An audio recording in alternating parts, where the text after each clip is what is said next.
नमस्कार, मैं हूं राकेश। आपके, हमारे और भारत के बनने और बढ़ने की कहानी भारत गाथा के दूसरे एपिसोड में आपका स्वागत है। आज से 2300 साल पहले कश्मीर से लेकर कन्याकुमारी तक, गांधार से लेकर आसाम तक एक भारत हो सकता है, ये सोच उस एक व्यक्ति की है जिसे इतिहास में 3 अलग अलग नामों से जाना जाता है: विष्णुगुप्त, चाणक्य या कौटिल्य। भारत गाथा में इस बार कौटिल्य।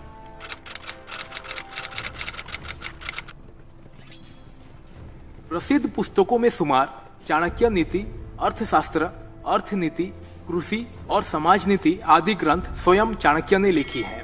इनको इन ग्रंथों का जनक भी माना जाता है।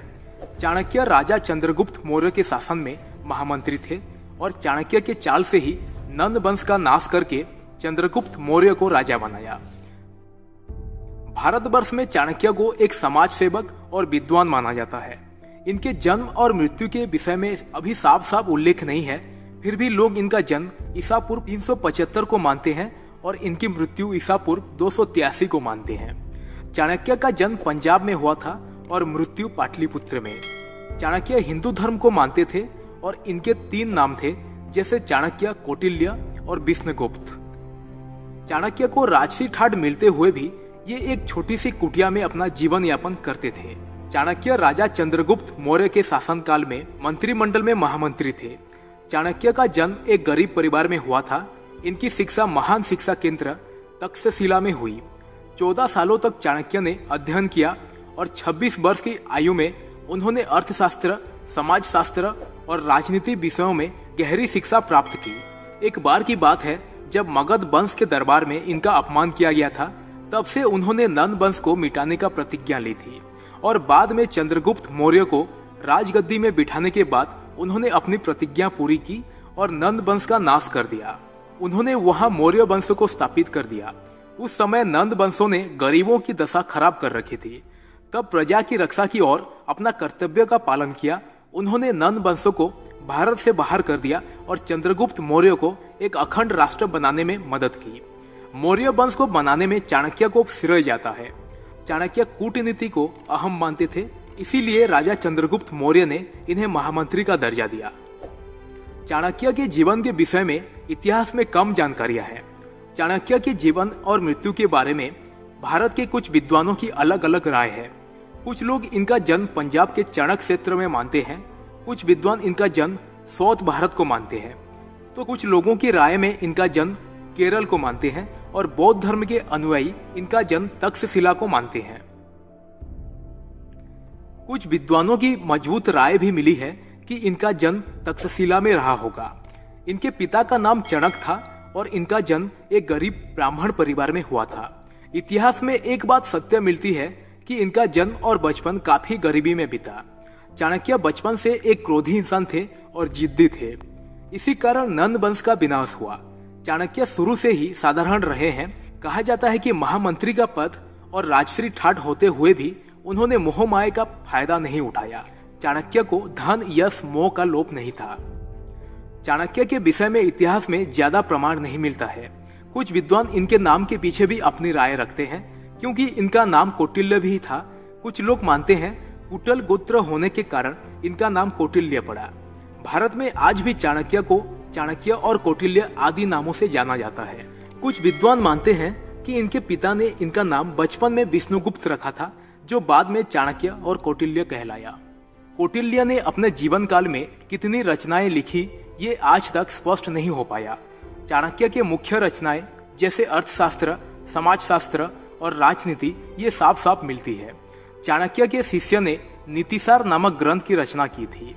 इस ग्रंथ में ये उल्लेख मिलता है कि चाणक्य ने नीतिसार को अपने बुद्धि और दिमाग से नीति शास्त्र में बदल दिया था। चाणक्य को धातु कौटिल्य और राजनीति नामक रचनाओं के साथ जोड़ा गया है। कौटिल्य के द्वारा लिखित ग्रंथ अर्थशास्त्र को अर्थशास्त्र ग्रंथ के रूप में भी जाना जाता है। आपको अगर अपने जीवन को सफल बनाना है और अपने जीवन की छोटी छोटी परेशानियों को दूर करना है, तो आपको विद्वान आचार्य चाणक्य की बातों को अपने जीवन में उतारना शुरू कर देना चाहिए। आचार्य चाणक्य ने जिस तरह से कूटनीति और राजनीति की सरल व्याख्या की है, उससे हर व्यक्ति अपने जीवन को आसान बना सकता है। राज्य के नीति में आचार्य चाणक्य ने कहा है कि राजा और प्रजा के मध्य पिता और पुत्र जैसा संबंध होना चाहिए। कौटिल्य के राज्य के नीति में ये कहा गया है कि राज्य की उत्पत्ति तब हुई जब मत्स्य न्याय के कानून से तंग आकर लोगों ने मनु को अपना राजा चुना, खेती का 6वां भाग और सोने का 10वां भाग राजा को देने को कहा। राजा इसके बदले में प्रजा की रक्षा तथा समाज कल्याण का उत्तरदायित्व संभालता था। चाणक्य बोलते हैं, राज्य का शासक कुलीन होना चाहिए। राजा शारीरिक रूप से ठीक होना चाहिए और शासन को प्रजा के हित के लिए लड़ना चाहिए।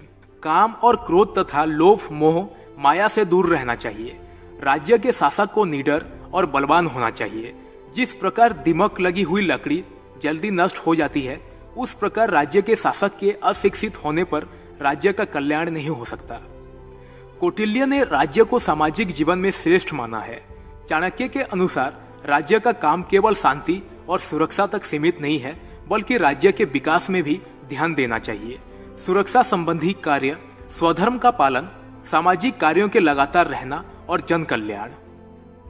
चाणक्य महान थे और आज भी हमारे देश में उनका स्थान महान व्यक्तियों में गिना जाता है।